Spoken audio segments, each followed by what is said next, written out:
Ramadan a fait ses études à l'Université de Genève en littérature française et philosophie. Il est également docteur et lettres en islamologie arabe. Il a poursuivi et approfondi ses études en sciences islamiques au Caire de 1992 à 1993. Il est engagé depuis plusieurs années dans le débat concernant l'islam en Europe. Il est expert consultant dans diverses commissions attachées au Parlement de Bruxelles. Il participe notamment dans les groupes de travail internationaux se rapportant à l'islam. Il est actuellement également chercheur à l'Université d'Oxford, à l'Université de Kyoto au Japon, et à l'Olokai Foundation. Et alors il est également président de l'EMN, pour les gens qui ne le connaissent pas, donc l'European Muslim Network, qui a justement traité de l'engagement des musulmans en Europe et leur participation à la politique. Inch'Allah. Donc sans plus tarder, je donne la parole au professeur Tarek Ramadan. Bien, bismillah ar-Rahman ar-Rahim. Merci d'être là, merci de cette invitation. Le sujet qui nous concerne ce soir, et comme j'ai une petite demi-heure pour pouvoir l'aborder, c'est un sujet qui vous concerne directement. Pour la majorité d'entre vous, vous êtes où vous accédez, où vous avez accédé, où vous avez une expérience en tant que professionnel dans un certain nombre de domaines qui sont liés à votre engagement personnel, individuel et professionnel. J'aimerais parler de cela, parler également de la responsabilité des uns et des autres dans les différents domaines respectifs et comment est-ce qu'on peut aborder cette question tout en reconnaissant le fait de l'appartenance à l'islam, le fait surtout, quand on dit appartenance à l'islam, on dit se référant à des valeurs, se référant à une éthique, se référant à des finalités, à des volontés, à une volonté de pouvoir vivre sa vie, s'engager dans sa société tout en restant fidèle à son être et fidèle à ses principes. Dans l'engagement professionnel s'entend. Alors, ce qu'on dit être la réalité de ceux qui réussissent scolairement, de ceux qui seront plus tard dans les professions libérales, c'est qu'on a ici une certaine idée de la réussite sociale. De la réussite sociale et du succès social, du succès dans son entreprise dans la vie publique, celle qui permet de gagner son salaire dans cette société, de faire fructifier ses biens et de pouvoir de ce point de vue-là réaliser le bien-être qui est ce à quoi nous aspirons tous. Ce principe-là, il est important de le mettre en évidence du point de vue des enseignements islamiques. Pourquoi ? Parce que il n'a jamais été dit dans notre tradition que soit il fallait être pauvre, soit il fallait être en marge socialement pour être juste éthiquement. Ce n'est pas parce que vous êtes pauvre que vous êtes honnête. Ce n'est pas parce que vous échouez que vous êtes forcément droit. Oui ? On peut réussir avec droiture et on peut échouer tout en étant pas si droit que ça, pour ne pas utiliser un terme plus familier. Donc ce qui est important, c'est que quand on entend dans la tradition qui est la nôtre, venant du Coran, quand on entend « Wala tansa nasibaka minad dunya » n'oublie pas ta part de ce monde, ça veut dire engage-toi pour pouvoir acquérir ce bien-être. Et on verra que cela, c'est aussi une dimension de la réussite sociale, une dimension de l'engagement social et de la réussite sociale. Mais en même temps, wa ahsin kama ahsana Allahu ilayk, c'est-à-dire fais le bien aussi, comme Dieu l'a fait pour toi. C'est-à-dire qu'il y a une double composante toujours, c'est celle de il faut qu'on se mette d'accord sur ce que c'est que réussir scolairement ou socialement. Avant même d'entrer dans l'engagement professionnel et le rôle du professionnel, il y a un mot sur lequel on peut ne pas être d'accord. Qu'est-ce que ça veut dire réussir ? Qu'est-ce que ça veut dire le succès ? Qu'est-ce que ça veut dire ne pas oublier sa part des biens dans la vie d'ici-bas, comme ce que l'on cherche aussi, c'est sa part de biens dans la vie de l'au-delà. Et donc ici, il y a quelque chose qui est toujours déterminant, toujours. C'est que il n'y a pas de réussite dans l'évaluation d'une comptabilité en islam. Il y a une réussite dans la conformité aux finalités. Et c'est différent. En d'autres termes, les finalités, quelles sont-elles? El-Maqasid, c'est-à-dire ce qu'on sait aussi en islam, il y avoir des niveaux de principes, des principes prioritaires, des principes secondaires, des principes de troisième ordre. Mais les principes premiers sont fondamentaux dans la préservation de vos valeurs. Pourquoi? Parce qu'en pensant la réussite par les finalités, vous mesurez votre porte-monnaie par la licéité de votre acquis. Si vous ne cherchez qu'à réussir financièrement, les moyens importeront peu. Si vous pensez la finalité, c'est-à-dire pourquoi je fais ça, comment est-ce que je le fais, qu'est-ce que je dois réussir, qu'est-ce que je dois acquérir, qu'est-ce que je dois parachever, quelle finalité je dois respecter pour acquérir cet argent, le nombre, la quantité d'argent importe peu. Vous pourrez être riche ou pauvre, c'est pas bien ou mal en soi, c'est qu'est-ce que vous essayez d'acquérir avec cette somme. Pourquoi, comment se pose la question des finalités. Donc le succès, il est toujours lié aux finalités. Qu'est-ce que vous essayez d'acquérir? Alors, vous posez les choses très clairement. N'oublie pas ta part de ce monde, c'est-à-dire un premier enseignement. Tu es sur la terre, personne ne t'a dit que pour être avec Dieu, il fallait être pauvre. Tu peux acquérir du bien, mais pourquoi? Qu'est-ce que tu cherches? Pourquoi essayes-tu d'avoir un grand salaire? Comment est-ce que tu acquiers ce salaire? Qu'est-ce que tu veux être dans la société? Tu veux être riche pour le prestige ou tu vas utiliser ta richesse pour ton bien-être et la solidarité? Les finalités mesurent et qualifient ce qu'on va posséder. Donc on peut avoir de très mauvaises finalités, être pauvre, notre pauvreté ne servira à rien. Pensez bien à cela, à une expérience que chacun d'entre vous vit en tant que musulmane et musulman, c'est l'expérience du jeûne. Quand vous entendez le prophète alayhi salam nous dire « Certains parmi vous ne gagneront de leur jeûne que le fait d'avoir eu soif et faim ». En fait, il est en train d'envoyer un message très fort. On fait la même chose, mais pas avec les mêmes finalités. Et au bout du compte, l'évaluation, elle se fait au nom des finalités, pas au nom de ce qu'on a partagé. Donc on partage la même faim, mais ça n'a pas le même sens. Tu as faim uniquement parce que formellement tu ne manges pas et tu ne bois pas parce que simplement tu sais que c'est un interdit, ou alors tu le fais avec une intention. Et quelle l'intention? De la finalité supérieure, de te dégager de tout ce qui n'est pas, de tout ce qui est humain, de faire un travail de purification. Et là, vous comprenez, at-tahara wa tazkiyah. At-tahara al-badan, c'est-à-dire la purification du corps. Tazkiyah al-nafs, c'est la purification de l'être. Qad aflaha man zakkaha. Qad aflaha, c'est-à-dire il est heureux. Aflaha, c'est le sens du succès. Celui qui va purifier son être. Pourquoi? Parce que c'est tout un travail dans les finalités. Et donc, quand vous êtes un professionnel, quand vous avez acquis des papiers, il y a toujours 3 questions qu'il faut vous poser. Quelle est mon intention? Pourquoi je fais ce que je fais? Quelle est mon intention? Innamal a'malu binniyat. Mais c'est des questions simples, mais elles sont tellement lourdes.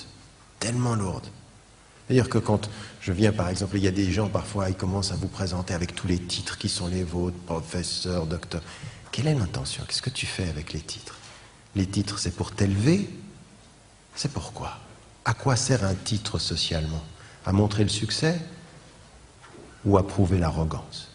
Le même titre peut être fonctionnel et paternaliste, et même parfois arrogant. La même chose, le même mot, tout dépend de la façon dont on l'aborde. Donc la première question, c'est l'intention. La deuxième des questions qui est importante, c'est les moyens. Quels moyens utilises-tu pour parvenir à tes fins? Et ensuite, bien entendu, quels vont être tes objectifs? L'intention, c'est ton cœur. Les moyens, c'est ton environnement. Ta finalité, c'est le sens même de ta vie. Le sens, les moyens et le cœur. Donc ça, c'est notre vie à tous. Et vous n'êtes pas musulman le soir ou la nuit puis vous devenez des professionnels sans cœur ni âme pendant la journée. Vous ne pouvez pas faire ça. À tous ceux qui vous diront que pour distinguer la religion de l'espace privé avec votre activité de l'espace public, ça veut dire que dans l'espace public, vous pouvez oublier votre morale et votre éthique et que vous ne l'utilisez que dans l'espace public, dans l'espace privé, tous ceux qui vous diront ça sont des personnes qui vous disent, en clair, soyez schizophrènes. Et nous n'avons pas ça. Nous n'avons pas cette idée. Bien entendu, nous n'imposons notre éthique à personne. Mais nous nous imposons l'éthique pour devenir le modèle de tout le monde. Je ne t'impose rien, je m'impose tout. Mais qui nous a enseigné ça? Le prophète alayhi salam. Lui, il n'allait pas vers les gens leur dire, vous devez prier de tarawih. Il est allé une fois, il est allé deux fois, puis ensuite il est resté chez lui. Il priait. Pendant toute la nuit, il ne l'imposait pas. Mais parce qu'il se l'imposait à lui, seul, avec ses intentions, il est devenu le modèle de tous dans ses finalités. Il est le modèle des finalités parce qu'il a l'exigence personnelle de ses moyens. Vous me suivez? C'est ça qu'on veut aujourd'hui. On veut des professionnels à ce niveau-là de compréhension. Moi, des gens qui viennent vers moi me disent, c'est un professionnel, il a beaucoup d'argent, mais dis-moi ce qu'il a dans son cœur. Avoir beaucoup d'argent dans son porte-monnaie et pas beaucoup de cœur dans son cœur, ça ne m'intéresse pas. C'est pas du succès, ça. Tu peux socialement réussir, spirituellement échouer. Tu peux physiquement jeûner, spirituellement manger beaucoup. Il y en a qui jeûnent avec le corps et ils rompent leur jeûne chaque 10 minutes avec leur cœur. Parce que le cœur, il jeûne aussi. Ça dépend ce que tu dis, ça dépend ce que tu penses, ça dépend ce que tu partages. Donc à partir d'un certain moment, on est à ce degré-là de se poser la question, mais qu'est-ce que c'est que ce succès? Et à partir de là, qu'est-ce qu'on doit être et comment on doit l'être dans son engagement. Et donc là, après ceci, il y a un certain nombre de choses sur lesquelles il faut qu'on se mette d'accord. Le prophète, sallallahu alayhi wa sallam, il a dit une chose qui était importante. Il a dit, Allah yuhibbu idha amala ahadukum amala an yutqina. Dieu, il aime quand quelqu'un d'entre vous fait quelque chose, qu'il le maîtrise. Et donc, il y a deux choses qui sont importantes. Vous êtes passé par l'éducation, donc on ne va pas parler de ça, même si c'est très important. L'éducation, c'est-à-dire le savoir et le savoir-faire. Et puis ensuite, vous vous êtes spécialisé. Là, il y a une chose qui est importante. Qu'est-ce qui est islamique quand on est un économiste? Qu'est-ce qui est islamique quand on est un médecin? Qu'est-ce qui est islamique quand on est un chef d'entreprise? Qu'est-ce qui est islamique quand on travaille, par exemple, dans le secteur financier? Ce qui est islamique, ce n'est pas d'imposer une vision islamique du travail, non. La première des choses, c'est de maîtriser la méthode qui consiste à avoir la maîtrise de son emploi. Tu es un médecin, tu dois connaître comment fonctionne le corps humain et comment tu dois agir sur le corps humain, c'est-à-dire la méthodologie. L'adaptation de ta méthode à ton objet d'étude, ça fait partie de l'itqan, c'est-à-dire la maîtrise. Et ça, c'est un ordre divin. Tu ne vas pas commencer à faire de la chirurgie sur un corps si tu n'as pas étudié la chirurgie. Mais tu ne vas pas commencer à faire du business si tu n'as pas commencé à maîtriser l'ABC de ce que c'est que l'ordre de la finance, l'ordre du commerce et du business en tant que tel, là où tu es. Donc une maîtrise du domaine. Ça, c'est la conscience de chacun. Donc là où vous êtes dans votre domaine, vous posez la question. Première des choses, c'est l'intention. Pourquoi je fais ceci? Je fais ceci pour réussir ma vie ici-bas, mais aussi réussir ma vie devant Dieu, c'est-à-dire être cohérent avec mes principes. Ça, on l'a dit, c'est l'intention première. La deuxième, c'est la maîtrise des moyens. La maîtrise des moyens, c'est-à-dire, quel que soit votre domaine, est-ce que vous faites ce qu'il faut faire pour la maîtrise de votre secteur, de votre champ d'activité? Donc une bonne maîtrise. Puis ensuite, la deuxième des dimensions, c'est de soumettre la méthode aux finalités. C'est-à-dire, je vais utiliser toutes mes connaissances du savoir-faire, mais à la lumière de mes finalités. Je vais être cohérent avec ça. C'est-à-dire que mon intention de lui plaire tout en réussissant ici-bas, mais pour réussir. Lui plaire, ça veut dire réussir là-bas. Donc, ma réussite de là-bas, de l'au-delà, dans mon attitude ici-bas, c'est-à-dire de ma connaissance, ça va être d'utiliser mon savoir-faire pour les finalités. C'est-à-dire mes objectifs, mon éthique. Donc, une bonne maîtrise du savoir une connaissance du savoir-faire et une pratique des finalités, c'est-à-dire une éthique appliquée dans son domaine. L'éthique appliquée, c'est-à-dire mes valeurs, je ne les oublie pas. Si Allah subhanahu wa ta'ala, il nous a dit et il nous a enseigné par l'intermédiaire du Coran et de la tradition du prophète qu'on ne ment pas, qu'on ne triche pas, avec les musulmans comme avec les non-musulmans, eh bien on ne ment pas et on ne triche pas dans son domaine professionnel. On a une attitude qui est la plus rigoriste de ce point de vue-là qui puisse être. C'est là où on devient des exemples et où on réussit à traduire ceci de façon cohérente. Donc en d'autres termes, une fois qu'on a ce cadre-là, parce que ça c'est important, vous savez, avant même qu'on réussisse, on ait un statut social, on est un être humain. Je veux dire, vous pouvez venir vers moi, je veux dire, on a des titres sociaux, on a des titres dans sa profession, un tel est docteur, l'autre est professeur, l'autre il est chef d'entreprise, il est directeur. Au bout du compte, tu es un être humain avant d'être tout ça. Donc tu es un être humain, on est dans... Je veux dire, chaque fois que vous êtes dans le domaine social, à des moments donnés, pensez au pèlerinage. De temps en temps, quand vous voyez des gens qui apparaissent devant vous avec une espèce d'autorité comme ceci, pensez au pèlerinage. Juste quelque chose qui est à mi-chemin entre la vie et la mort. Parce que dans la mort, on sera tous vraiment pareils. Mais à mi-chemin entre la vie et la mort, il y a le pèlerinage qui dit, attendez, descendez tous, enlevez-moi ces habits-là, et vous allez tous vous habiller pareil. Pas de couture pour les hommes, la simplicité pour les hommes. Allez, allez-y. Maintenant, c'est là que la vie, elle se passe. Au centre, tous égaux. Même dans la tenue vestimentaire, et puis celui qui arrive autour de la Mecque et qui dit, moi je suis docteur, il dit, allez, allez. Allez, avance.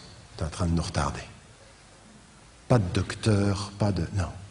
Maintenant, malheureusement, on est dans une situation où vous savez quand il y a un prince qui vient, vous savez quand il y a... Bref. Mais la réalité physique de ça, c'est l'égalité. Donc pensez-y de temps en temps, dans votre champ, faites attention, parce que beaucoup d'entre vous, parce qu'ils se sont battus pour réussir, quand ils voient des gens qui sont au-dessus d'eux socialement, ils ont une attitude qui n'est pas toujours très libre par rapport à l'autorité. Certains ont acquis une autorité en se battant, ce qui fait que quand ils sont en face d'une autorité, ils sont parfois pas du tout libres. Il y en a qui se sont tellement battus pour réussir que l'autorité leur fait encore peur. Ils se sont battus au gré de leurs efforts contre l'autorité, mais l'autorité, elle a toujours un tout petit peu de pouvoir. Faites attention aux autorités dont vous ne vous êtes pas libérés. La ilaha illallah, ça veut dire mon autorité, c'est l'éthique, c'est la justice, c'est le bien. C'est pas toi qui m'imposerais ou toi. Non, moi je suis d'abord sous l'autorité de ce qui est juste. Donc, ça c'est aussi très important, ce processus dans la réussite sociale, de faire attention à la colonisation des autorités secondaires. La colonisation de la transformation des moyens et des fins. L'argent, c'est qu'un moyen. Si ça devient une fin, tu as un problème. Oui, c'est Jacques Brel qui vient de votre...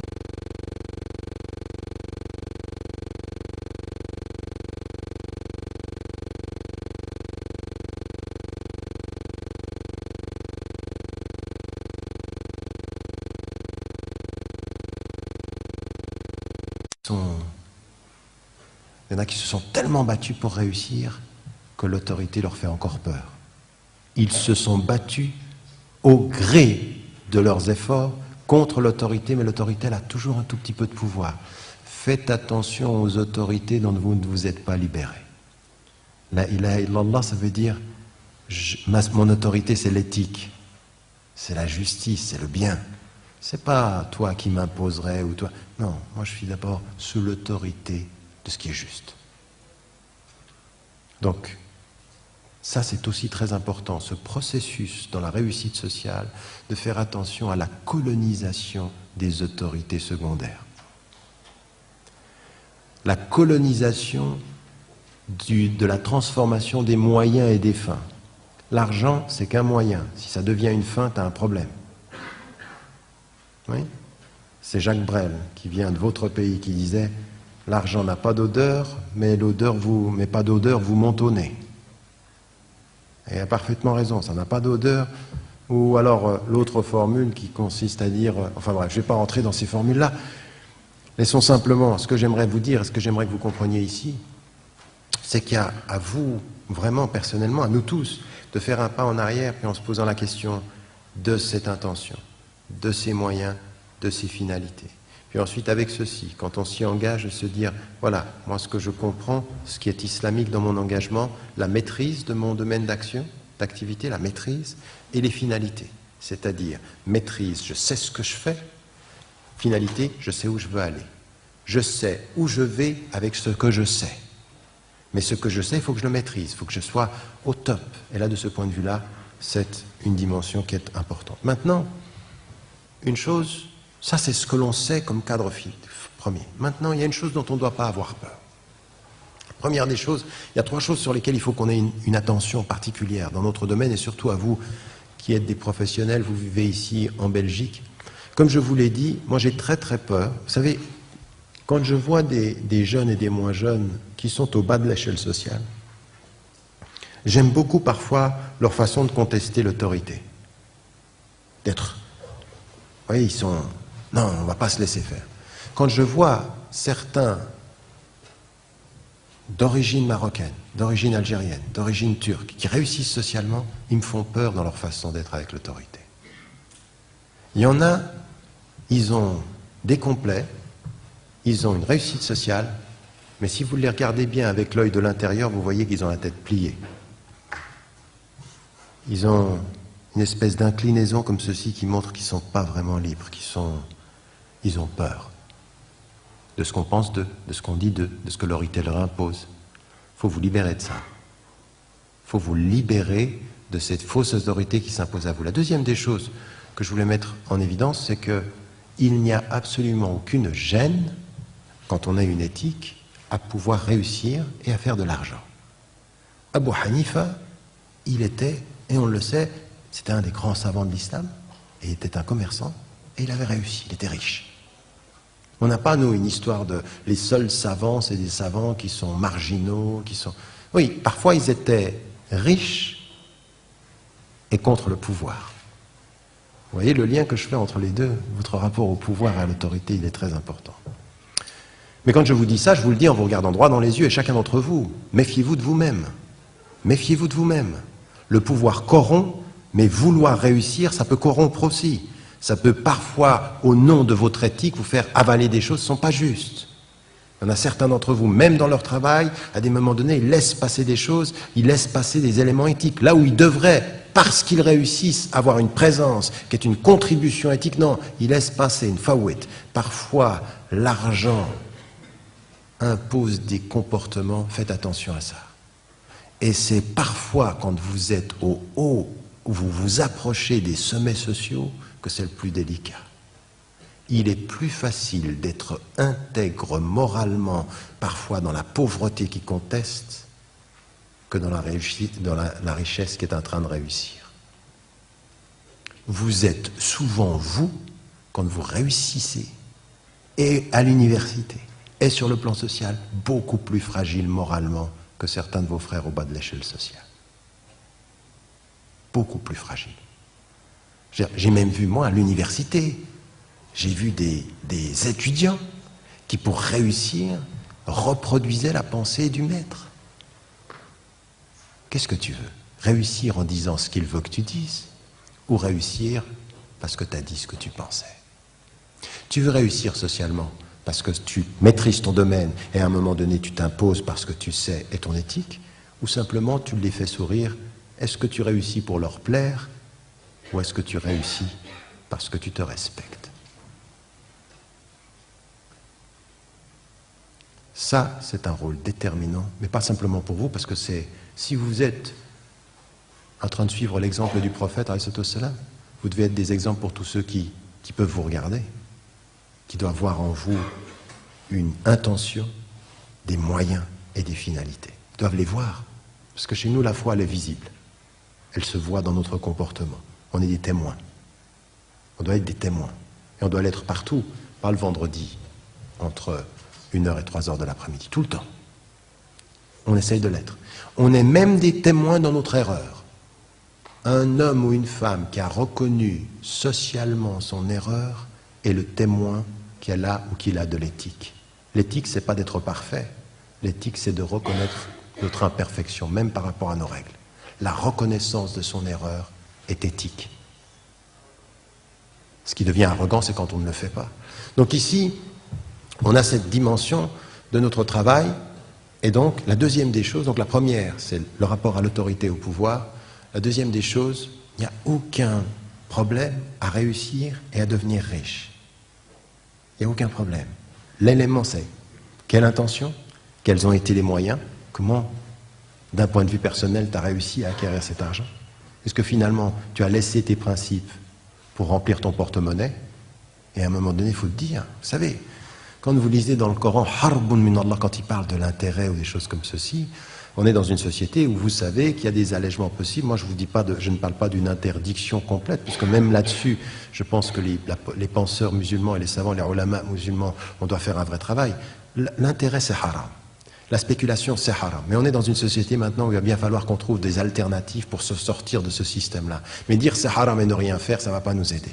Mais par contre, si dans ce système-là, en plus de ça, vous y ajoutez le mensonge, vous y ajoutez les choses pas nettes, les attitudes pas nettes, attendez, si par rapport à la spéculation, le terme coranique employé dit c'est la guerre, il faut vous poser la question de savoir qu'est-ce que vous mettez dans votre assiette.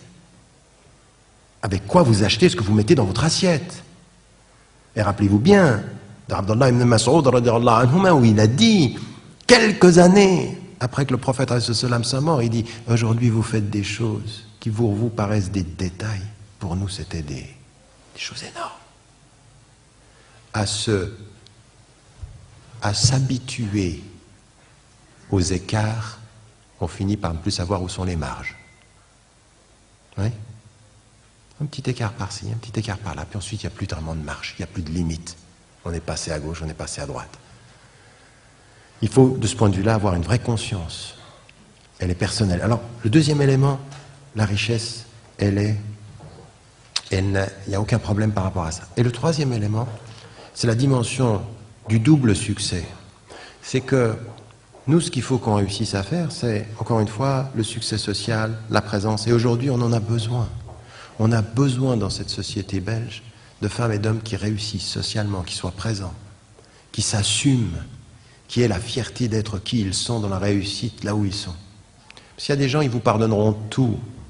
Ils mangeront avec vous du couscous marocain. Ils aimeront votre musique. Même ils aimeront votre couleur de peau. À la limite, même ils iront jusqu'à aimer le fait que vous vous habillez ou que vous ayez vos tenues vestimentaires, que ce soit la tenue, le khimar, le hijab. Ils pourront, certains. Mais il y en a certains qui ont énormément peur. Ils pourront tout partager, mais ils ne partageront pas le pouvoir. Et la réussite sociale, c'est du pouvoir. Ce n'est pas simplement le pouvoir politique, c'est le pouvoir symbolique. C'est le pouvoir de la représentation de soi. Aujourd'hui, je peux vous dire une chose, vous ne comprendrez pas beaucoup des attaques qui s'abattent sur moi au niveau européen si vous ne comprenez pas que c'est uniquement sur le symbole que je représente. Beaucoup plus même sur ce que je dis. La tête dépasse un tout petit peu trop là. Il faut ramener... Mais c'est vrai, sur le plan symbolique, c'est très vrai. C'est la perception de la réussite, c'est la perception d'avoir à partager quelque chose qui est beaucoup plus simplement que les espaces et le couscous. Ou la symbolique du... je veux dire, Jesse Jackson, il était ce matin à Rotterdam, il disait à des jeunes, il dit, regardez, c'est absolument incroyable. Si vous regardez dans tous les sports, la place des Noirs dans tous les sports aux États-Unis, on est les premiers dans 80% des sports.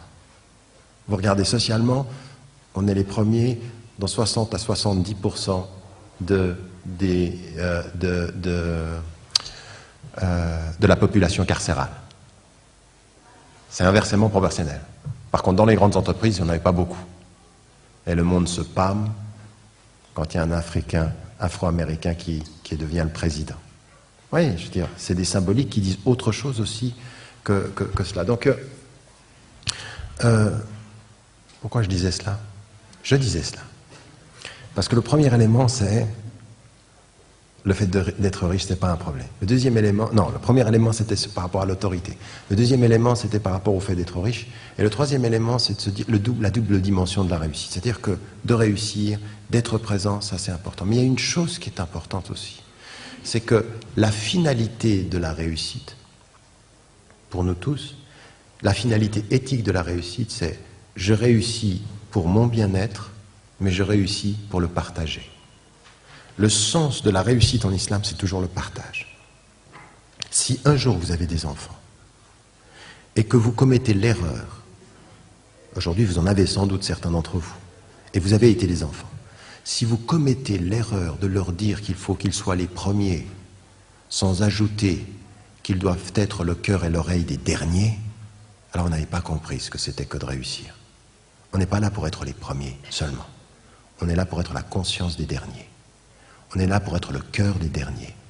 On est là pour les entendre et les écouter. On est l'écoute des derniers quand on peut être aussi la voix des premiers. C'est ça le message de l'islam. Quand le prophète alayhi salam, il guide le monde entier vers ce message, il demande à Dieu « Allahumma nas'aluka hubbal masakin » je te demande de les aimer, pas simplement de les respecter, de les aimer. Il a une mosquée où il y a la lumière qui change le monde, et tout autour de la mosquée, il y a les pauvres qui sont à proximité du prophète, et dont sa propre fille est une des garantes, Fatima. Donc il faut de ce point de vue-là que vous vous posiez vraiment la question, dans votre propre engagement, réussite, mais également, qu'est-ce que vous faites là où vous travaillez pour utiliser une part de ce que vous gagnez, une part de votre maîtrise, une part de votre savoir pour aider ceux qui ont moins de savoir, moins de maîtrise, moins d'argent. Un professionnel qui ne s'occupe que des professionnels et qui ne s'occupe pas de solidarité en même temps qu'il s'occupe de réussite sociale a de sérieuses questions éthiques à se poser. Mais vous savez, moi je ne suis pas en train de vous parler de charité. Je ne suis pas en train de vous parler de charité. Ça vient vraiment pour celui qui est avec le Coran, ça lui vient du haut de 7 cieux. Haqqum ma'loum lis-sa'ili wal mahroum. Haqq, c'est un droit. Le pauvre qui est autour de vous dans la société belge, il n'a pas à venir te demander « Est-ce que tu peux me donner ?» C'est un droit. Tu regardes ton argent que tu réussis à gagner, il y a un droit. Un droit. C'est ni merci, ni je t'en prie. Je dois. Et ce « je dois », c'est la conscience solidaire. C'est l'éthique de ceux qui réussissent. Ils réussissent, mais ils savent de droit qu'ils doivent donner. Et ensuite, en sachant de droit qu'ils doivent donner, ils prient de cœur pour apprendre à aimer. Allahumma nas'aluka hubbal masakin. Ils prient de cœur pour apprendre à aimer, mais ils savent de droit ce qu'ils doivent donner. Ça, c'est des professionnels. Ça, c'est ceux qui réussissent. Donc ici, et je terminerai, c'est ma conclusion, je ramasse tout ça maintenant. Vous me suivez ou pas là? Vous avez l'air d'être endormi. Je parle du plus grand salaire, là. Hein. Je ne parle pas du salaire mensuel. Combien on est à être obsédé par le salaire mensuel et à oublier le salaire de la vie, le vrai salaire, seul qui compte, au fait, au fond. À partir de là, et c'est ça que j'aimerais, ma conclusion, c'est là où vous êtes, il y a un engagement qui est multidimensionnel. Et c'est ma conclusion. Moi, ce que je pourrais attendre du rôle des professionnels dans la société, d'abord, c'est toutes les potentialités que vous avez. Transformer tous les échecs en opportunités. Chaque fois qu'on vous ferme la porte au nez, cherchez la clé. Chaque fois qu'on vous insulte, souriez. Chaque fois qu'on vous écarte, revenez.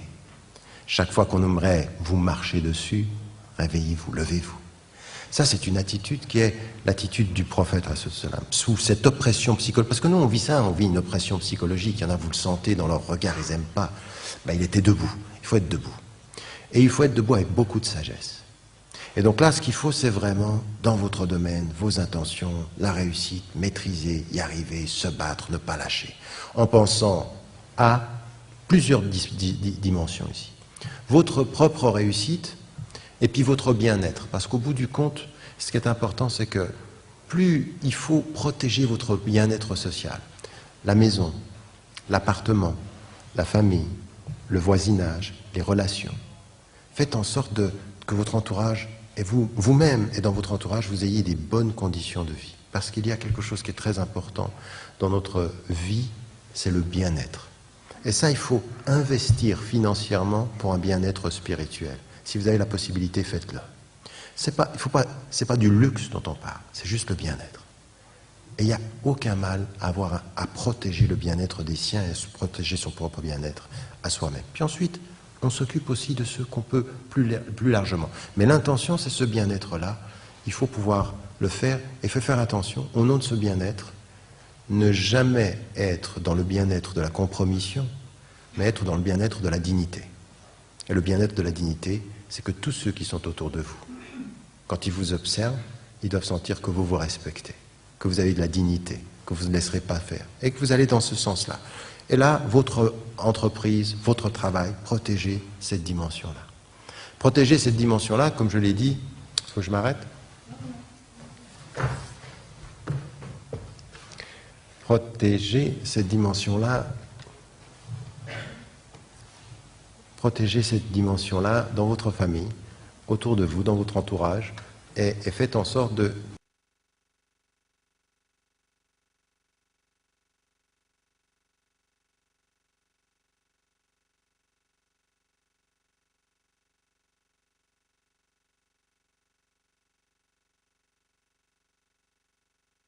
protéger cette dimension-là.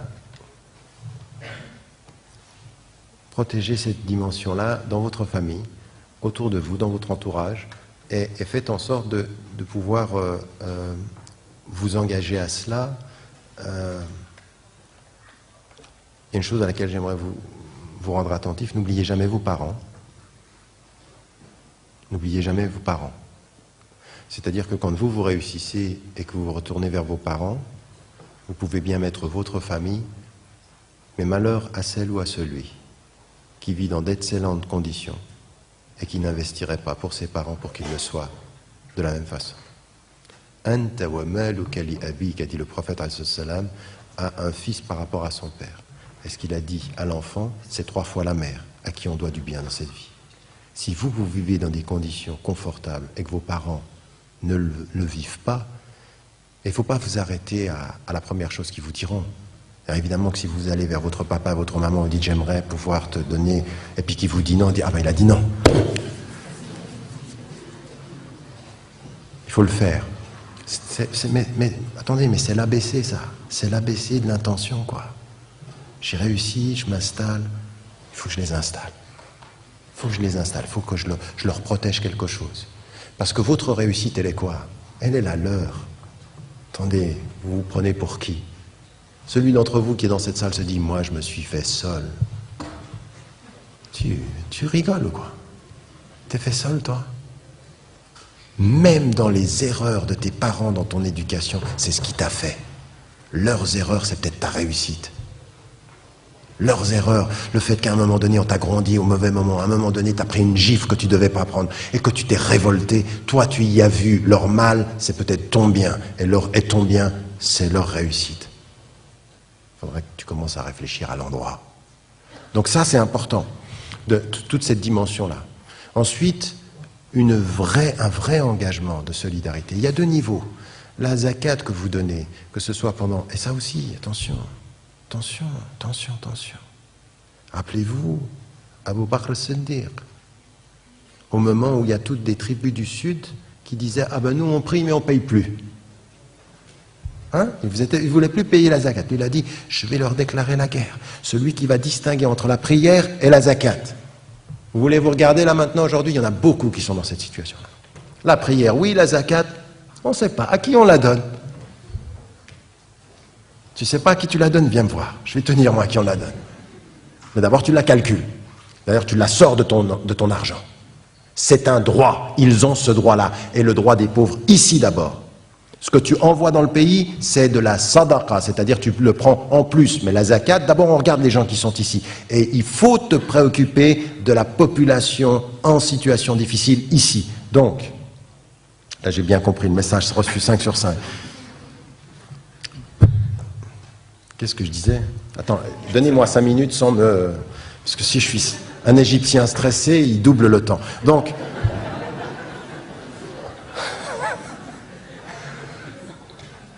Il n'y a rien de pire qu'un Égyptien stressé. Encore pire qu'un Algérien ou un Marocain. Non, sérieusement. La zakat, l'argent, les 2, ça, c'est des calculs, il faut les faire. C'est de l'argent que vous devez donner. C'est un droit du pauvre et c'est un devoir. Donc là, ça, c'est toute une conscience que vous créez, que vous façonnez à travers ceci, votre famille, vos parents, le voisinage, et puis la communauté aussi. La zakat d'abord, l'argent, ça va vers la communauté. Donc il y a une solidarité de foi. Mais pas seulement, on a la sadaqa qu'on peut donner aux gens autour. Et là, on devient un bon exemple. Votre réussite, il faut qu'elle se transforme en partage. Il faut que les gens vous voient avec la dignité de ceux qui sont droits et puis la générosité de ceux qui regardent ceux qui sont plus bas. Vous n'êtes en réussite que si vous savez servir ceux qui ont échoué. Vous n'êtes pas en réussite si vous ne les voyez plus. Si vous êtes aveugle à ceux qui sont dans la marge, vous êtes aveugle. Vous n'avez pas réussi. Toutes les réussites du monde, avec de l'aveuglement, le Coran il est clair, c'est le cœur qui devient aveugle, ce n'est pas les yeux. Donc si votre cœur est aveugle, vous pouvez me parler de ce que vous voulez, des millions que vous avez, ça ne m'intéresse pas. Millionnaire, aveugle de cœur, dégage. Aussi clairement que ça. Allez, écarte-toi de mon chemin. Si tu as plein d'argent et que tu n'as plus de lumière dans le cœur, à quoi tu sers? Tu te sers, c'est tout. Tu te sers. L'argent. Donc ça, c'est une des dimensions avec tout ce travail qui façonne la conscience. L'autre chose que je vous demande, dans votre domaine, les savants musulmans aujourd'hui, ils ont besoin d'avoir un retour sur vos pratiques. Pourquoi? Parce que par vos pratiques, vous posez des vraies questions. Aujourd'hui, vous réussissez parfois dans votre pratique, mais il n'y a aucun retour vers les savants qui posent des vraies questions. Comment on fait aujourd'hui avec les banques? Comment on fait avec le capital? Comment on crée une entreprise? Il faut ces questions, il faut qu'ils voient la vie.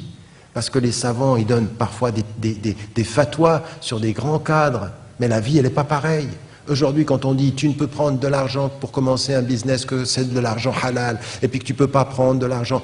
Mais on va aller le trouver où cet argent-là? Qui est-ce qui va nous donner le capital? Comment est-ce qu'on lance? Comment vous pouvez-vous devenir un moteur pour d'autres projets sociaux? Il faut qu'on pose les vraies questions. Et là, il faut que des corps de métier dans vos domaines, vous vous mettiez un tout petit peu ensemble et que vous développiez une réponse critique. Il faut que vous permettiez par vos pratiques de créer de l'éthique. Vous me suivez? Il faut que vos pratiques posent des questions, ils vont nous donner de l'éthique. Alors dans mon dernier bouquin, je parle de tous ces domaines-là, sur l'écologie, sur l'économie aujourd'hui, sur l'éducation, sur tous ces domaines-là, la médecine, en essayant de demander à ce que les savants qui connaissent ces lieux-là, ils viennent et qui posent des questions, et qui, pas simplement qui posent des questions, qui participent à la réflexion. Mais malheureusement, aujourd'hui, vous êtes trop loin souvent de ces questions-là. Vous avez juste des questions éthiques qui vous concernent pour réussir, mais vous n'êtes pas participatif, vous n'apportez pas le bénéfice de votre expérience pratique à la réflexion critique.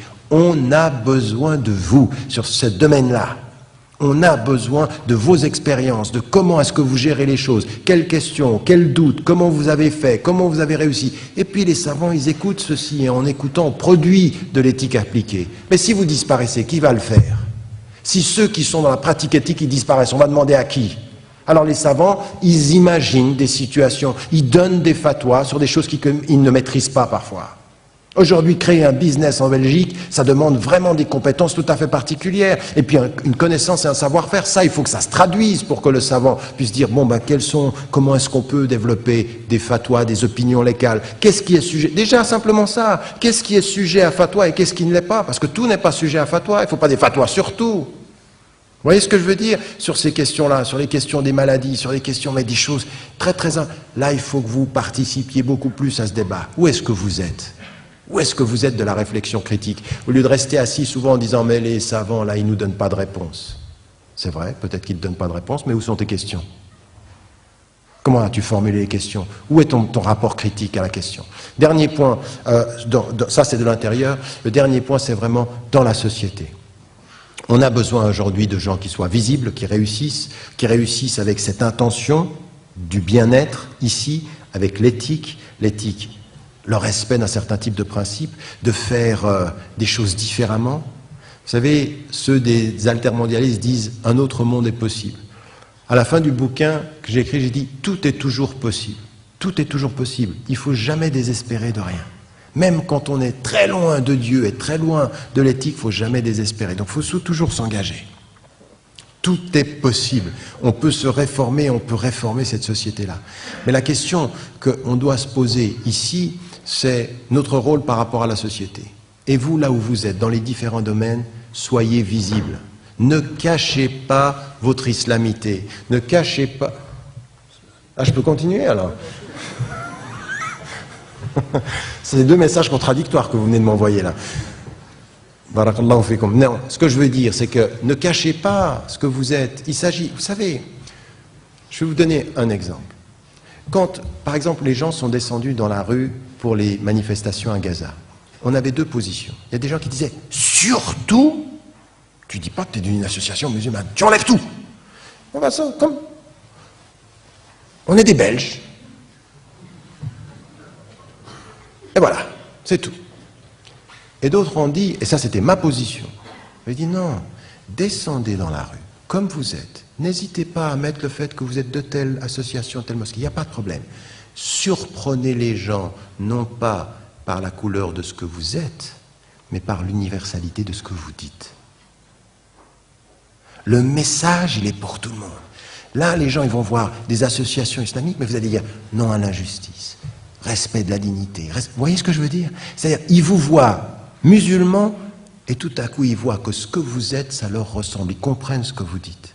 Soyez des entrepreneurs sans hésiter à être ce que vous êtes. Mais oui, je suis marocain d'origine. Et alors? Je travaille pour le bien. J'ai ma conviction musulmane. Mais si vous, qui avez réussi, vous enlevez tout de l'islam, ben vous laissiez entendre à tous que ce qu'ils voient à la télévision et qu'on leur montre, ou que ce qu'ils voient dans la violence, c'est l'islam. Si vous, qui avez réussi dans le calme et le raisonnable, vous n'êtes plus musulmans visibles, les seuls musulmans visibles, c'est les autres. Assumez-vous.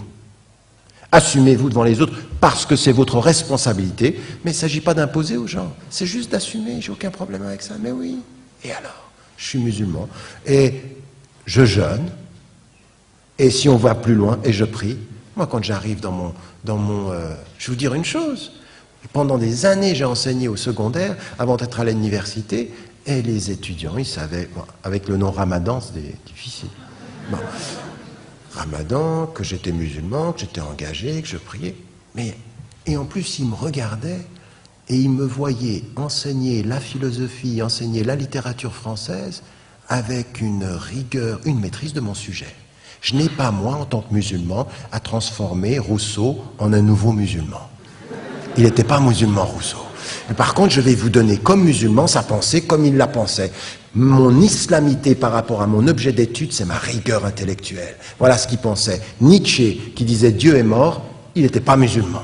Mais moi, en tant que musulman, je vais vous donner la vraie pensée de Nietzsche, c'est-à-dire, je vais essayer du mieux que je peux d'être le plus objectif possible. Mon islamité, c'est dans mon objectivité, c'est pas dans mon envie de vous tromper. Vous tromper, c'est pas islamique. Mais être honnête avec sa pensée, c'est vous la présenter telle qu'elle était. Je maîtrise mon domaine. Et je le donne. Et vous avez des gens qui se disent, mais attends, il est musulman, ça se sait, il est honnête, ça se voit. Vous me suivez? C'est ça la différence. C'est que vous n'avez rien à cacher de ce que vous êtes, mais par contre à montrer l'honnêteté et l'objectivité pour tous. Que vous n'êtes ni des tordus intellectuellement, ni des malhonnêtes financièrement, ni des double langage humainement. Vous voyez? C'est ça qui est le plus important. C'est ça qu'il faut assumer. Et ça, c'est votre rôle. Mais je vais vous dire une chose.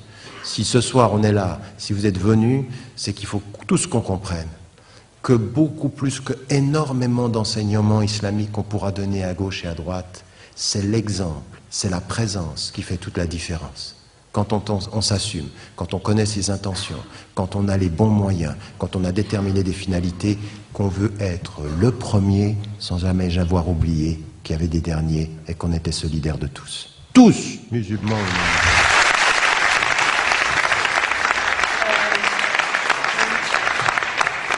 Sociale, la présence sociale, le rayonnement social, la participation intellectuelle, économique et politique sont des choses qui revalorisent les présences. Donc par la force des choses, sur le long terme, ça changera. Simplement, et c'est ce que je leur ai rappelé, il ne faut pas qu'ils aient honte de leurs origines, honte de leurs traditions, honte de ce qu'ils sont. Il faut qu'ils réussissent socialement en étant ce qu'ils veulent être intimement et culturellement, en imposant rien aux gens, mais en participant clairement au pluralisme culturel, religieux, intellectuel de la société. Donc c'est très important qu'en réussissant, ils s'assument et qu'ils ne réussissent pas en se cachant. Donc être citoyen et fier d'être musulman.